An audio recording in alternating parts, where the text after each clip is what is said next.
fábrica de la ciencia.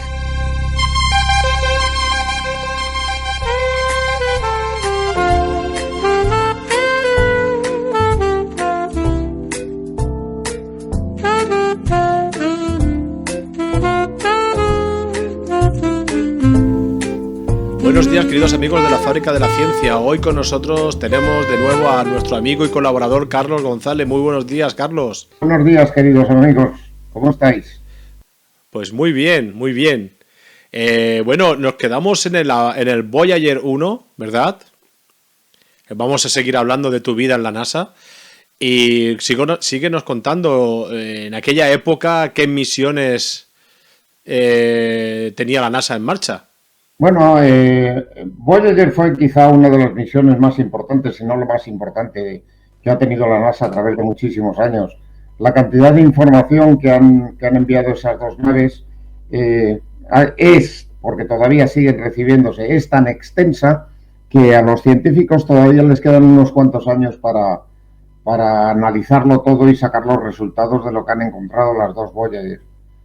Pero es cierto que a mí, además, esa misión me impactó mucho porque me gustó desde el principio, desde que empecé a leer los primeros manuales que nos llegaron, que iban relatando en qué iba a consistir la misión y cómo íbamos a tener que trabajar para ella y tal. Uh-huh. Es una misión que me encantó y yo estaba disfrutando horrores sin saber que me quedaba muy poquito de estar en Robledo, por cierto. Porque, además, fíjate qué curioso. Yo ya estaba de alguna manera asignado a Robledo de manera permanente. Tanto es así que creo que te lo comenté, en el año 71 me mandaron al laboratorio de propulsión a Chorro para preparar con los controladores americanos un curso para los supervisores de operaciones de toda la red. Tenían una cierta confianza en mí. Y cuando salió el proyecto, cuando iba a salir el proyecto del Mariner Venus Mercury, pues a mí se me asignó la labor de asesor de la misión en la estación. Y para ello tenía que aprenderme la misión al 100%, estudiar todas sus cosas nuevas, sus modulaciones nuevas, etcétera, y luego poder explicarlo, luego dar charlas y explicárselo a la gente de operaciones. Pues yo ya me encontraba muy, muy a gusto. Yo, después de aquello, yo ya me sentía como que era un miembro del espacio profundo de toda la vida. Y de hecho, estaban a punto de salir las misiones Vikingo. Y las misiones Vikingo también eran otras misiones importantísimas y que tenían un encanto especial. Uh-huh. Y entonces llega el momento álgido en el cual el director de Fresnedillas, Luis Ruiz de Gopegui, aprovechándose de que el director de Robledo se iba a una reunión con JPL y con NASA e iba a estar fuera de España, y que el Skylab estaba en el proceso de caída y que Madrid había sido asignada a Fresnedillas, había sido asignada como estación principal para la recuperación del Skylab, para que no cayera en un sitio malo, pues fue a hablar con el jefe de estaciones, Manuel Bautista Aranda. Y le dijo: necesito que Carlos vuelva a Fresnedillas. Claro, el señor Bautista se vio en el compromiso de decir: bueno, ¿y qué hago yo ahora? ¿Dejo que Carlos se vaya a Fresnedillas? Yo no puedo hablar con el director de Robledo, con Fernández, porque está en Estados Unidos. Y claro, trató de convencer a Gopegui de que no me fuera yo a Fresnedillas. Así que Gopegui le dijo: pues tú verás, pero si Carlos no viene, voy a llamar a algún americano para que venga a hacer de supervisor a Madrid. Y eso al doctor Bautista no le gustaba nada, eso de que las estaciones ya eran todas españolas y estaba totalmente transferido el mantenimiento y la operación y todo a los españoles. Eso de que viniera un americano a trabajar aquí, pues no le hacía nada de gracia. Así que claudicó y me llamó a la oficina, el doctor Bautista. Me llamó y me dijo: Carlos, tengo que darte una noticia, no sé si te va a gustar mucho, pero ya sabes que yo siempre que he hecho cosas por ti han salido bien y yo lo hago por tu bien y te vas a Fresnedillas. Hace falta que vayas allí para para colaborar en la recuperación o por lo menos en ver si el Skylab cae donde debe caer y haces falta allí y te tengo que mandar a Fresnedillas. Pues mira, ¿qué quieres que te diga? A mí en el fondo me dio un poco lo mismo. De hecho, llegué a Fresnedillas y yo me encontré allí con el grupo de amigos de siempre. O sea, que es que estar en Robledo o estar en Fresnedillas me daba lo mismo. Los sistemas de operación eran totalmente diferentes, no tenía nada que ver. O sea, una cosa es trabajar para el JPL, que es un sistema de trabajo totalmente diferente, porque es un trabajo de tipo muy universitario, a trabajar para el Goddard Space Flight Center, que es un tipo de trabajo mucho más de tipo militar. O sea, que la relación Madrid-Goddard Space Flight Center y la relación Madrid o Robledo y JPL eran muy diferentes, pero fuera de eso, a mí el estar en un sitio o en otro me daba lo mismo. Lo cierto es que, bueno, Gopegui me recibió muy amablemente. Hombre, Carlos, qué alegría volverte a tener aquí. Cogió mi foto del tablón donde estaban las fotos de toda la gente que estaba en Fresnedillas y en donde todavía estaba la mía, pero estaba de lado, no estaba de pie. Y además en el fondo del tablón, se fue al tablón, abrió el tablón, cogió la foto y la puso de pie. Y me dijo, vale, a partir de ahora eres el jefe de operaciones para el proyecto Skylab. Y a partir de ese momento, pues, hacer Skylab, que además era un trabajo increíble, porque los pases que teníamos de Skylab duraban entre 3 minutos y medio, el más corto, y 9 minutos y medio, 10 minutos, el más largo. Y había ocasiones que en un pase de 10 minutos mandábamos 150 órdenes, 150 comandos, que había que pedirlos a mano. O sea que es que además no era una cosa automática. Te llamaban del Goddard y decían, a ver, mete el comando 354. Entonces el operador que estaba en el computer de comando metía el 354, yo lo veía en la pantalla. Y entonces él no tenía ni que hablar conmigo. Yo le decía 354 metido. Y decían, transmítelo. El operador lo oía, lo transmitía, yo lo veía en la pantalla y decía, transmitido. Y así, a toda velocidad, mandábamos 150, 160 comandos en 9 minutos. Entonces, fueron unas operaciones complicadas. Sobre todo porque, además, en ese mismo momento estaban llegándonos las informaciones del transbordador, que se suponía que tenía que salir en el 79, y ya empezaban a mandarnos publicaciones a montones, libros pues de 12 centímetros de grosor o de 15 centímetros de grosor y en tamaño A4, que había que leérselos y estudiárselos y aprendérselos de memoria, con una nave totalmente diferente a todo lo que habíamos visto hasta entonces, con unas configuraciones diferentes, con un sistema de operar totalmente diferente. Y bueno, a lidiar con el Skylab y a aprenderme la operación del transbordador. Y a quedarme en Fresnedillas, por cierto, cuando mi querido amigo, el director de Robledo, José Luis Fernández, volvió de JPL y se enteró de lo que había hecho don Luis Ruiz de Gopegui, pues se cabreó muchísimo, como es obvio. Fue a ver al director de estaciones, a Manuel Bautista, le montó un pollo considerable. Bautista dijo que ya no podía hacer nada, que él había dicho ya que yo me iba para Fresnedillas y que en Fresnedillas estaba y que se acabó. Pues tengo entendido que mi amigo Fernández habló incluso con altos directivos de NASA para que revocaran la orden y volviera a irme a Robledo. Pero al final me quedé en Fresnedillas. Bueno, pero al final volviste a Robledo, con el paso de los años sí que volviste. No, de alguna manera aquello era inevitable. NASA poco a poco se dio cuenta de que el tener las estaciones separadas era un gasto inútil de dinero y de personal. De hecho, el gasto de personal implicaba un gasto de dinero, obviamente. ¿Por qué las estaciones se pusieron separadas al principio? O sea, acuérdate de que cuando empiezan a instalarse las estaciones de seguimiento en España, la primera que se instala en Robledo en el año 65 para el encuentro del Mariner 4. En los 2 años siguientes, o sea que en el 67 más o menos, se termina y se pone en funcionamiento la instalación de Cebreros en Ávila. y se termina y se pone en funcionamiento la instalación de Fresnedillas en Fresnedillas del Olivo. ¿Y por qué las separan? ¿Por qué separan la estación de Robledo y la estación de Cebreros? Pues porque había la sensación de que dos antenas de 26 metros, si estaban en el mismo complejo, si estaban cerca una de la otra, se interferirían una con la otra. Estudios posteriores demostraron que aquello no era cierto, que con que las antenas estuvieran separadas 50 metros ya no interferían en absoluto la una con la otra. Porque además esas antenas son muy direccionales, luego no hay campo lateral.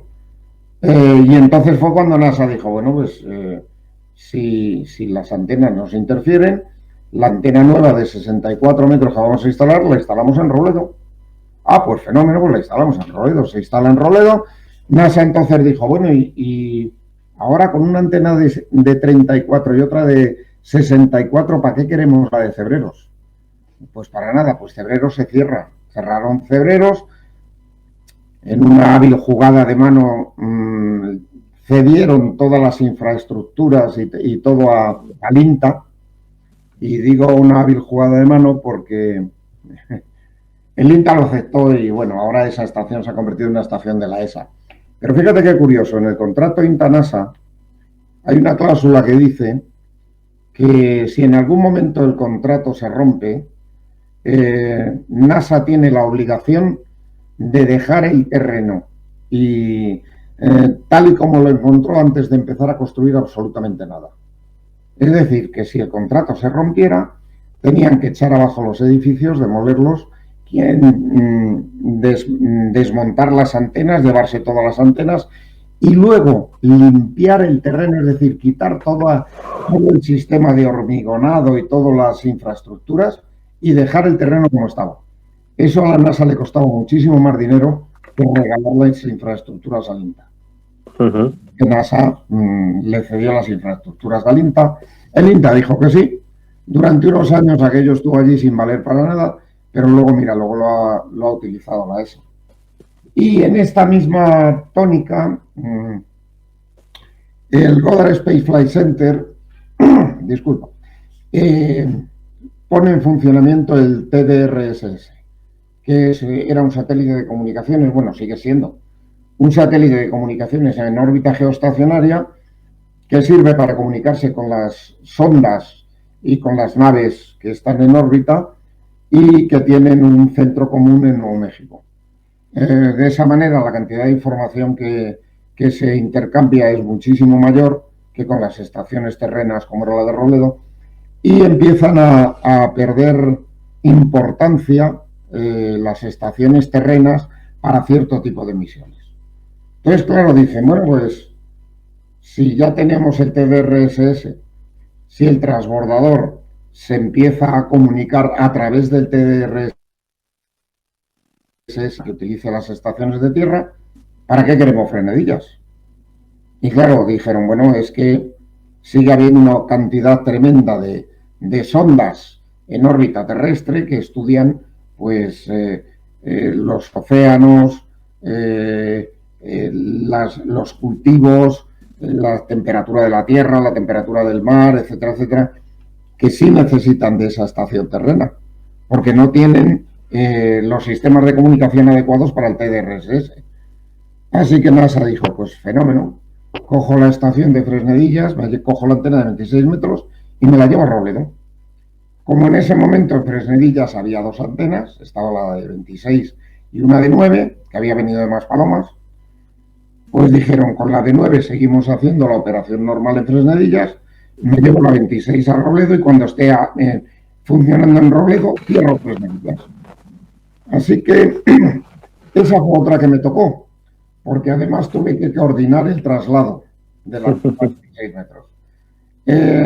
Un íntimo amigo mío, que en paz descanse, Miguel Pagán, fue el encargado de organizar toda la infraestructura, cómo colocar el nuevo equipo, todo el equipo que se llevó a Robledo, cómo hacer el interface, etcétera, etcétera. Y yo me encargué de dar el entrenamiento a la gente de operaciones de cómo tenían que operar este equipo en Robledo. Porque era un equipo que no era ni el equipo de Fresnedillas miel de Robledo, era una cosa intermedia. Y esa fue otra. Vaya, vaya memoria que tienes, que te acuerdas de todos los detalles. Me acuerdo de algunas cosas. Ten en cuenta que estoy hablando de una parte muy importante de mi vida. Entonces, después de 43 años, en el fondo, es más de la mitad de mi vida. Y claro, y hay cosas que no me puedo olvidar. Es inevitable. Una vez que ya estás allí en Fresnedilla con la Skylab, luego la siguiente misión de la NASA o siguientes misiones, ¿cuáles fueron? A ver, después del Skylab, el Apolo Soyuz había pasado ya. Sí, No, lo siguiente fue el transbordador. Si es que, transbordador. claro, Transbordador. O sea, pasamos ya y el directamente a los transbordador estaba ahí, transbordadores. se tenía que haber salido en el año 79. Lo que pasa es que NASA empezó a sufrir falta de dinero. O sea, el presupuesto que el Congreso dedicaba a la administración federal, pues cada vez era más bajo. El interés de la gente decaía y a qué le importaba a la gente dónde fuera a caer el Skylab y si iban a lanzar un transbordador o no iban a lanzar un transbordador. Eso de la exploración espacial está muy bien para los científicos, pero para la gente de la calle que no sabe cuál es el retorno real de ese tipo de investigación, pues dicen, ¿para qué gastar dinero en eso? Pues es mejor gastar dinero en otras cosas. Entonces, NASA tenía poco dinero. Y debido a ese poco dinero, el transbordador se atrasó. Y debido a ese retraso en la salida del transbordador, al final el Skylab hizo una reentrada y, bueno, en el fondo los chavales del Goddard lo hicieron muy bien, porque lo que pretendían es que cayera en un océano. Obviamente 3/4 de la Tierra son agua, luego lo más probable es que caiga en agua, incluso si cae por su cuenta y riesgo, pero ellos querían que cayera en un océano y a ser posible en uno que tuviera muy poco tráfico marítimo. Y el que menos tráfico marítimo tiene es el Índico.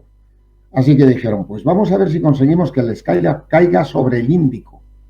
Tú imagínate qué tipo de operaciones hay que hacer para que una nave que estaba a 300 o a 250 kilómetros de altura manejara los paneles solares para hacer más o menos vela y frenar más o menos la nave, consiguieran hacer que reentrara en un punto de la atmósfera que hiciera que se cayera sobre el Índico. Pues lo hicieron de maravilla y al final un porcentaje grandísimo de la nave cayó sobre el Índico. Y digo un porcentaje grandísimo porque cuando hizo la reentrada, obviamente, aquello se rompió en miles de pedazos. Claro. Los pedazos más chiquititos se volatilizaron con el rozamiento de la atmósfera, pero los más grandes sobrevivieron y cayeron al océano y cayeron sobre Australia. Y además tuvieron la suerte increíble. Claro, Australia tiene una cantidad de desierto tremenda. La extensión de desierto de Australia es enorme. Pues prácticamente todo lo que cayó sobre Australia cayó sobre el desierto. Las autoridades australianas inmediatamente hicieron un manifiesto, un bando diciendo a sus ciudadanos que estaba absolutamente prohibido salir al desierto a buscar trozos de la Skylab. Obviamente los australianos obedecieron y solo salieron pues 10 o 12 millones de personas con coches de todo tipo a recoger material para luego venderlo en eBay. Yo creo que cuando las autoridades australianas se fueron al desierto a ver qué es lo que había caído, dirían, joder, pues si no ha caído casi nada. Si es que realmente ha debido caer todo sobre el Índico. Se ha desintegrado todo lo que faltaba en la atmósfera, ¿no? Ya, es verdad.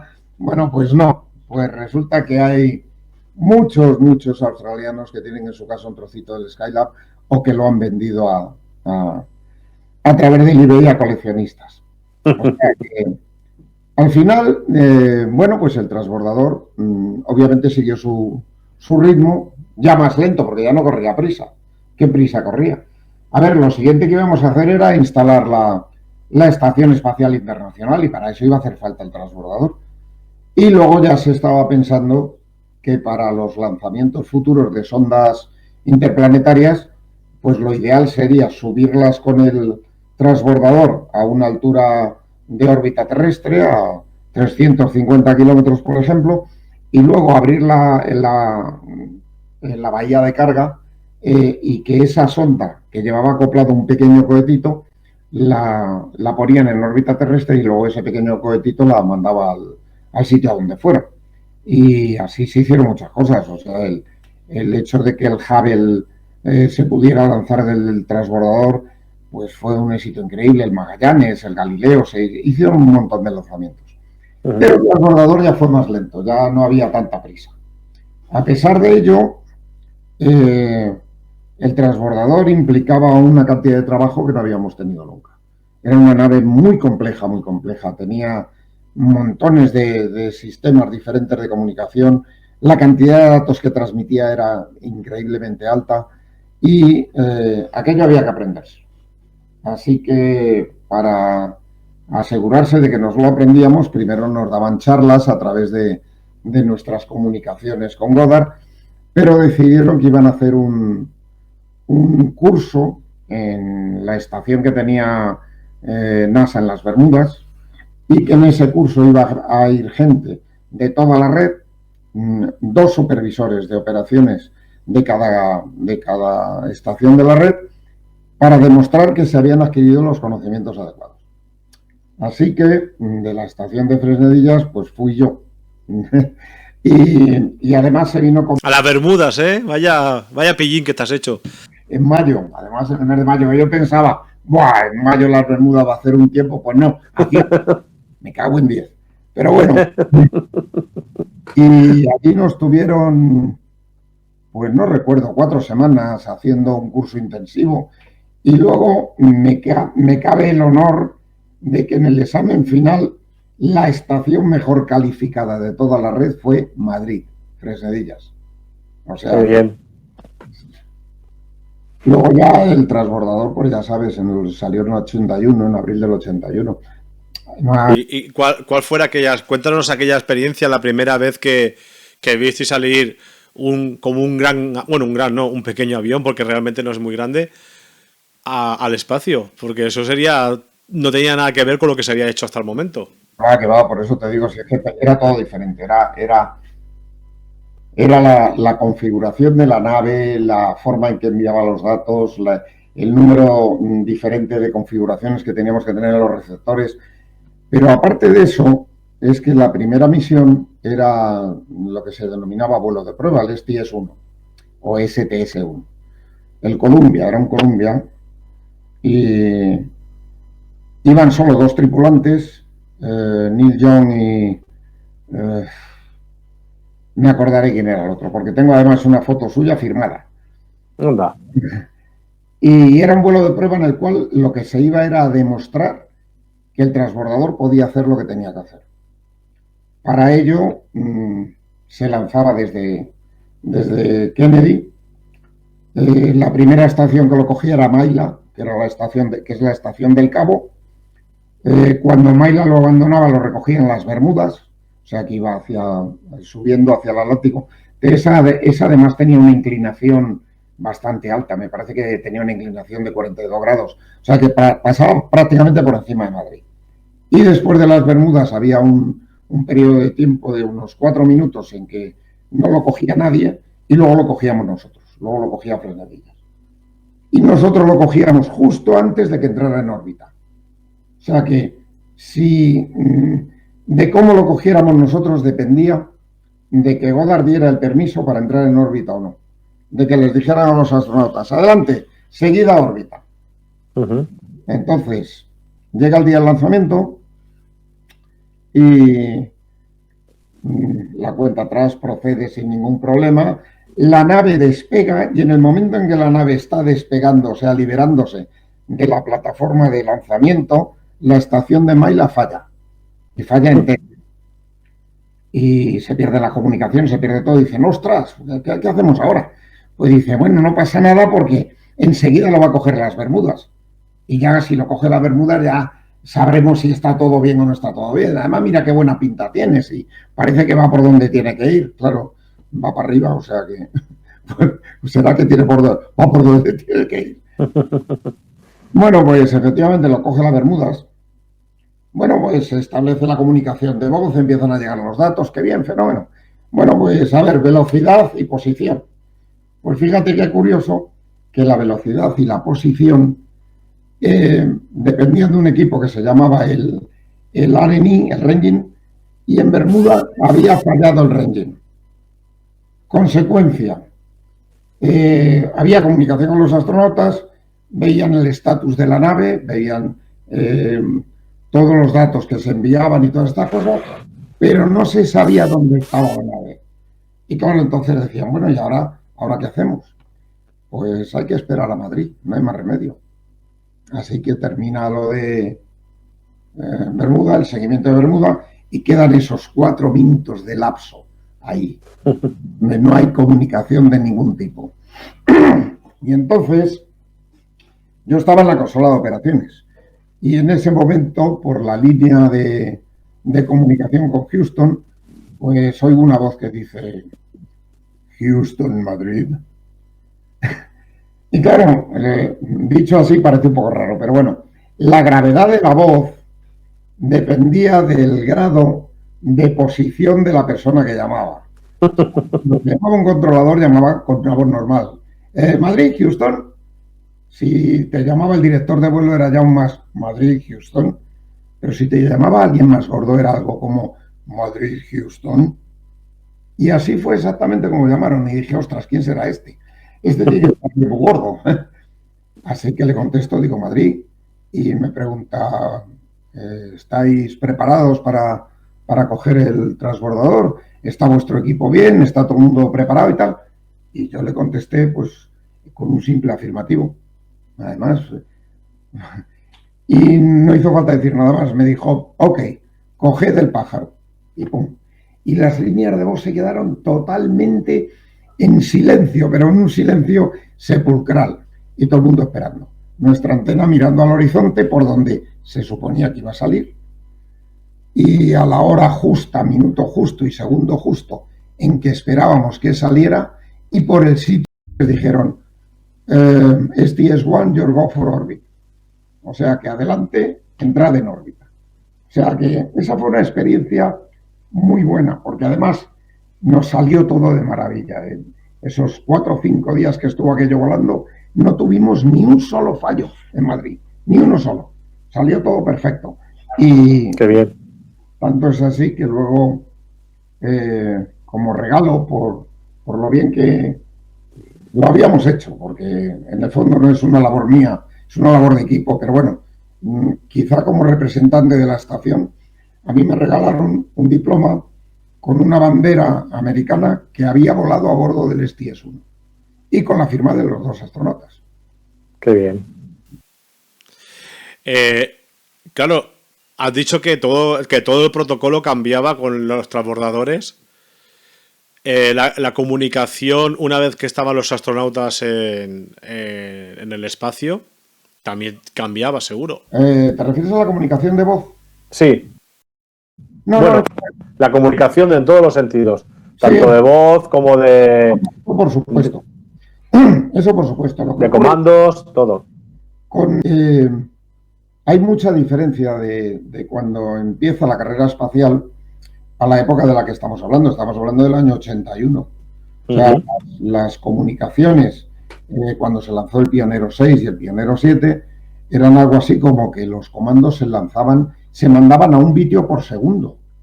1 bitio por segundo. O sea que para mandar un comando de yo qué sé, de 1 kilobitio, pues tardabas 1000 segundos en mandarlo. Y era una orden pequeñita, aquella. Y se recibían los datos a 10 bits por segundo.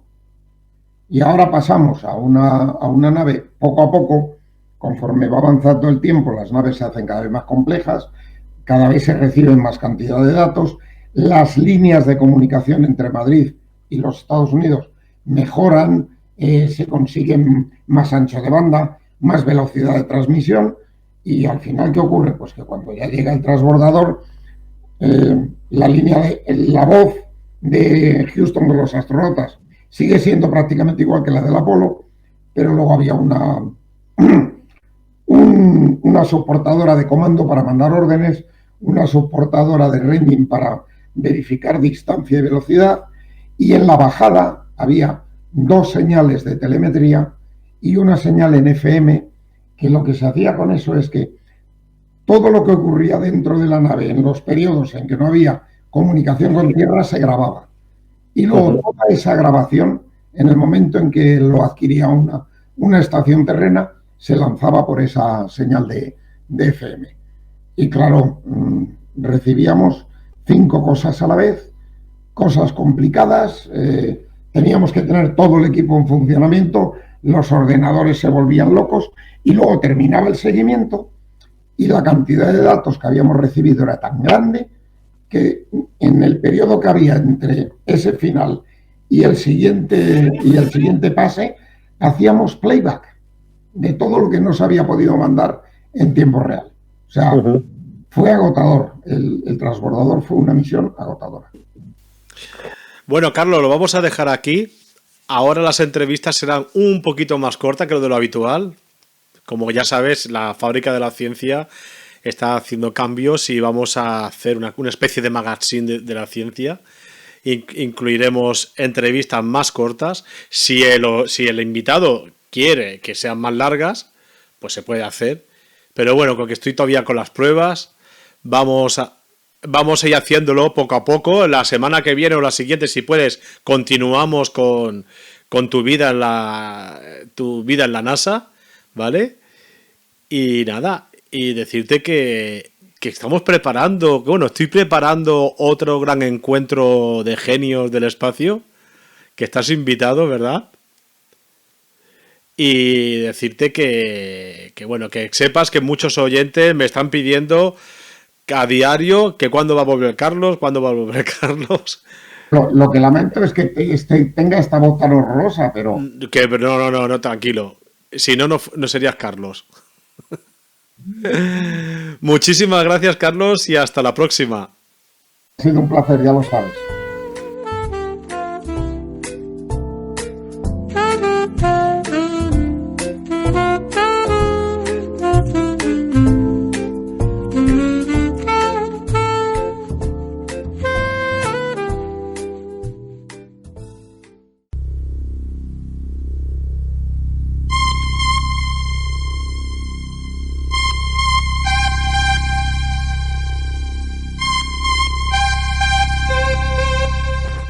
La Fábrica de la Ciencia.